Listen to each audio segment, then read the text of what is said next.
Hey everyone, and welcome back to Joey's Retro Handhelds. I'm Joey, and today we're going to be taking a look at the Retroid Pocket Flip.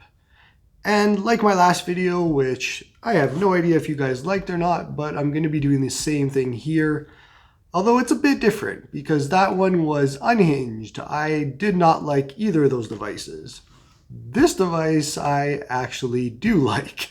So this will be a little bit better of a video if you're looking for a positive review or a positive device that I just didn't think deserved a whole video on, mostly because this is a bit older.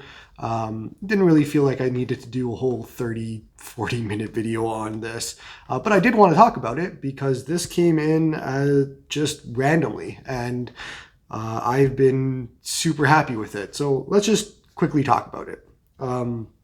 First and foremost, I got this used off of the Discord, so I was able to get it pretty cheap at about $100 US, which right now this is retailing for 165 plus shipping on Retroid's website.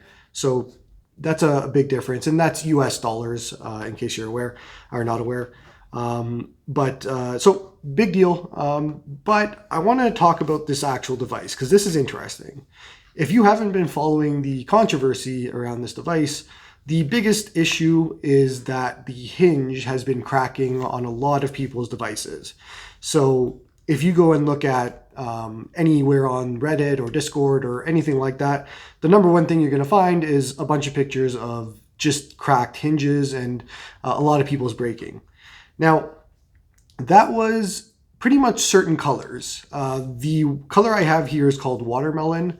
Apparently this one has not had that issue, in the same way at least. And so we're good there. The second part is that Retroid is basically taking care of anybody that has that issue. So if your hinge breaks, they'll cover it. And what they told me, and I'm going to hold them to their word here, is that any Retroid Pocket Flip that you purchase, if the hinge breaks, they'll cover it for the support. Now, I bought this used, and I asked them specifically about that because I want to know, if I buy it used, can I get support from you? The answer was yes. So if you're interested in this device right now, there's kind of two routes you can go. You can go used and pick it up, and you'll have support through Retroid, but if you want to double check with them, feel free. Second way is any newer ones off of their website are actually using a new hinge. So I'll include a picture on this video. Again, this is going to be uncut, not a lot of editing, but I'll include that picture. And it just shows that they put some extra plastic in to avoid the cracking. And any new device that you've bought within the last 2 months or going forward is going to have that new hinge, and you don't really have to worry about it. So this is a long roundabout way of me getting to my point here. I had zero interest in this device when it was released, when it was announced, and since then. This was just not something that I really cared about. A clamshell is not something I need or wanted or anything along those lines. And then when I found out the hinge was fixed, I was a little bit more interested because I'm like, you know what, I'm looking for devices to review and look at. Let me go and grab one if I can. And now that the hinge is fixed or I'm covered, I can find one. So then we landed with this, and I have a lot of thoughts about this, so let's just kind of jump right in. First thing that's a little bit weird is I don't know why the Retroid logo is backwards, I guess, but I mean, I have my 3DS here, so it kind of follows the same route. They want it to be seen from the back, which, sure, I guess. But, you know, even for the 3DS, I find it a bit weird. I'd rather just have it facing me, but I guess that's weird if you're looking at it like this. But anyways, this is a weird device for me. So this here is using the 16:9 screen that's shown on the Retroid Pocket 3 Plus. So it's the same screen. And if you have that device, then you're probably already familiar with it, and you know pretty much all there is to know.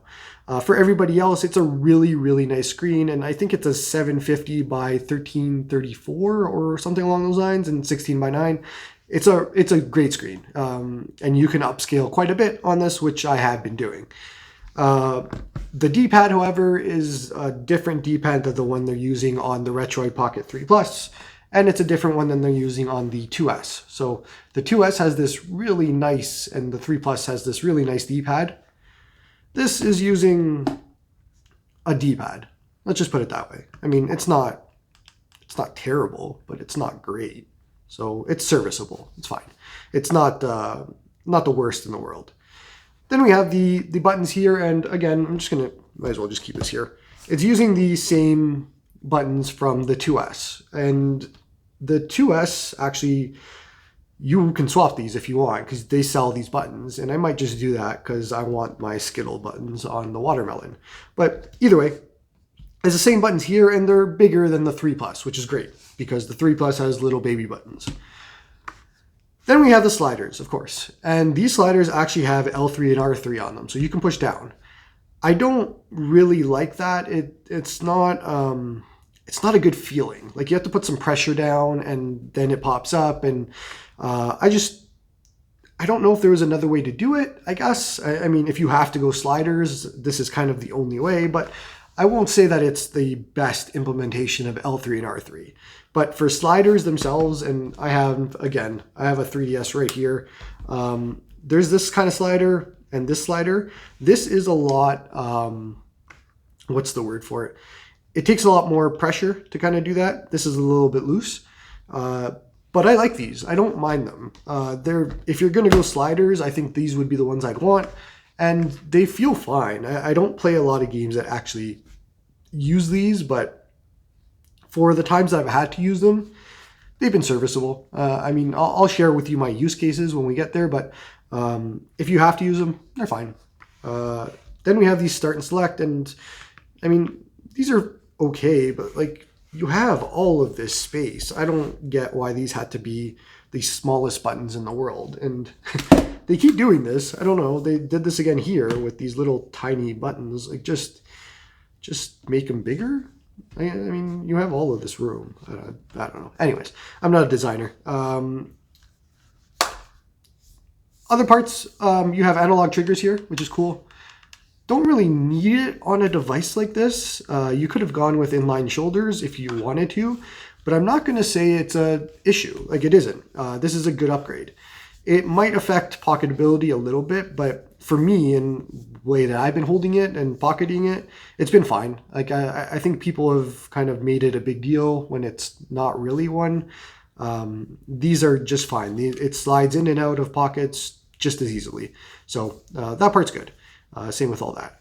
You have some M1, M2 buttons here that you can map to certain things. I think my M2 is home right now, so that brings me back to Daijisho, and M1 I think might be back, if I remember correctly. Micro SD card, if you want to put one in, power button, headphone jack, volume buttons, and then speakers on the bottom for whatever reason. I think this is a microphone, and then these are the speakers. But either way, speakers on the bottom, which, I mean, I'm just going to keep going back to this. Like, I think everybody said this at this point, but like, you have all of this room. Do something with it. I don't know, it's just right there. But either way, control-wise, I've had no issues. I've mostly been holding it kind of like this. I found when I first got it out of the box that the actual angle of this was a little bit annoying because, I mean, obviously with the 3DS, you can just go flat if you wanted to. I can go all the way there. But with this, you are stuck here unless you make any modifications to the little nub at the back. But that's as far. And when I first unboxed this and looked at it and played it, I'm like, I don't get it. It didn't make sense to me. It was something that bothered me because I'm like, I don't play at this angle. I don't want to play at this angle. I want to play at the angle that I want to play at. And then I got used to it. And I don't find it an issue anymore. So out of the box, if you want to know my thoughts, it was not good. And then as I played it more, it's been getting better. And so just on that topic, I have not been able to stop playing this device, and I don't know what it is. I don't know why. I can't even tell you the reason, but I have my 405M, I have my 2S, I have my Mew Mini Plus. Like, I have a whole bunch of devices that surround me when I'm just sitting down on the couch. And for some odd reason, I just keep reaching for this thing. Don't know why. None of it makes sense to me, but I keep getting this. And as far as my use cases go, I've been playing PSP and Nintendo DS. So I think everybody at this point knows the benefits for PSP. Like, it's the same 16:9 screen, so it fills it out completely. But what I do want to point out is, let's just jump in. So if we jump into, here's Gen d'Arc, and is it Gene d'Arc? Gen d'Arc? I think it's Gen. Either way, you know what I mean. So we have this game here, and I'm at 2x resolution. It plays perfectly well. I actually did the 60 frame rate cheat, so we get higher frame rates, and it's really smooth. And obviously this is a turn-based game, so it's not going to be something that has a big issue, but that's my use case. My use case personally is a lot of the JRPGs, turn-based games, things like that. And for me, holding it, playing like this, just using the D-pad to kind of do things, it's been perfect. This is exactly what I was looking for. And if the Retroid Pocket 3 Plus was better, as in had better buttons, had better placement for start and select, had better all of that, I likely would have been using that for this scenario. However, because I didn't like that device, this has been good. This is exactly what I've been looking for to play PSP, and then I'm going to show you Nintendo DS, because I don't think a lot of people know how good it is on this.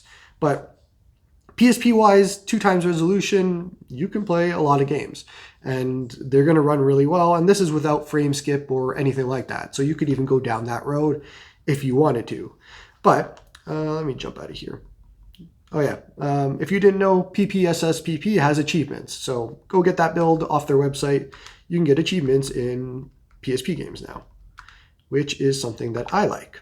Now, here, Nintendo DS. Let's just jump into, I've been playing a little bit of Soul Silver and Black, Pokemon Black, Pokemon Soul Silver. Now, one thing that I'm going to point out is I'm using MelonDS here, not Drastic.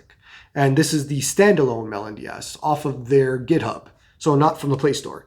Reason being is that has retro achievements and the Play Store one doesn't.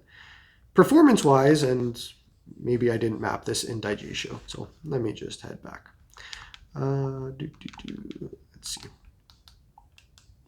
I'm going to lose my train of thought if I don't do this. Hello? I think it's broken. There we go. Soul Silver. Performance-wise, it's been really good. Go away, RetroArch. We don't need you.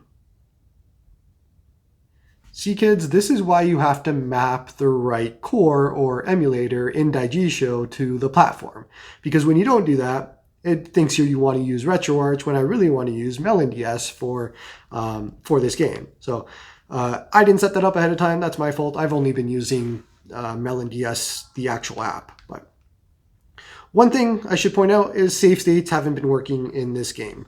This whole emulator. So for some reason, not working, but that's fine. I just kind of treat it like it's an actual DS and have been going to regular saves.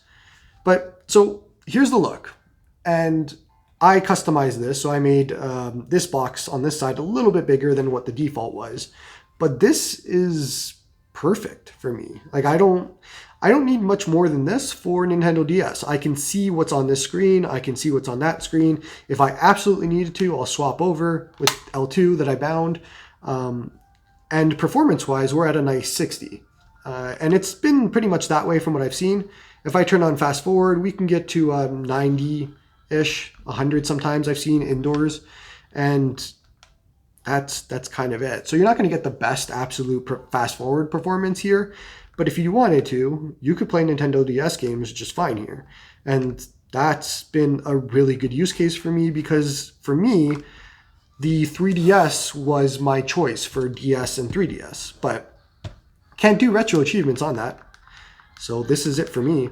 But here, let's go fast forward and you can see what that looks like. We'll go water gun. We're at about 124, 130. So a good 2 times what the frame rate is to go fast forward, which in Pokemon is something that you would really want because these battles get a little bit boring. So there, we're good. I'm just going to save because I want that level right there that I just got. That's been kind of my use case here. It's been PSP, Nintendo DS. Haven't really done much else because you could just go and play some native Android games. I don't have any installed on here, but if I want to play some Dead Cells, maybe Genshin. I don't think Genshin would run that well on this chip, to be honest with you. But that's kind of it. So 16 by 9 screen, really good screen. You can play PSP, you can play DS. Obviously, you can go down the other road if you wanted to, start playing GameCube, Wii, all of that sort of thing, which will run decently well on this chip because it's the same chip as the 405M and all that. But for me, that's not going to be my use case for this device. I'm going to be using it for that PSP, Nintendo DS, maybe some cloud streaming, maybe some Android games. The biggest issue, obviously, is going to be the sticks. As good as these sticks are, they're just not good enough for me to consider playing those other games or other systems on here. So I'm just going to stick to the ones that I want this device for. But it's weird. I didn't care about this device at all. This was something that when it was announced, released, all that sort of thing, I'm just like, this isn't for me. I don't want this. And then I get it, and it's a sleeper hit. It's something that I've been using every single day since I got it and haven't been able to put it down. And it's a weird scenario. Let's just put it that way. It is a very weird scenario because I'm just not used to this. But for me, this device is really good. So if you can find one for cheap, I think you should pick it up if you wanted something for PSP, maybe Nintendo DS, and you don't like the 3 Plus. Because I think the 3 Plus would still be the better option than this, minus the fact that this is portable, it's pocketable. Like, this is tiny. I don't know if I really showed how tiny this is, but it's small. So if you want to see how that is, that's kind of how it is. But so if you don't like the 3 Plus for probably the same reasons I don't, then maybe try this. And if you can find it cheap like I did, I don't think it's worth the $165 US brand new. I don't. But if you wanted that extra peace of mind for the new hinge and kind of extra support, all that, then maybe it might be worth it to you. Otherwise, keep an eye out for sales, that sort of thing, and maybe try and pick it up for pretty cheap. Because, yeah, this is surprising. This is a really good device in specific use cases. And I think if you can find one and you have those use cases like I do, then it might be a good option for you. But that's kind of it. That's all I wanted to share when it came to this. I didn't think it warranted a whole kind of production video. I just wanted to get some thoughts down, and thankfully this one's a lot better because I can have happy thoughts in this. But let me know in the comments. I'm curious. Is this anywhere on your radar? Did I convince you to maybe check it out? Because I know that a lot of people get convinced through videos, and I'm not looking to sell anything here. There's nothing for me to gain. But if it helps you and it makes you happy, then hey, why not? But that's it. So that's all I got for this one. I hope you all are doing well. Please don't forget to like and sub, and hope you all have a good one.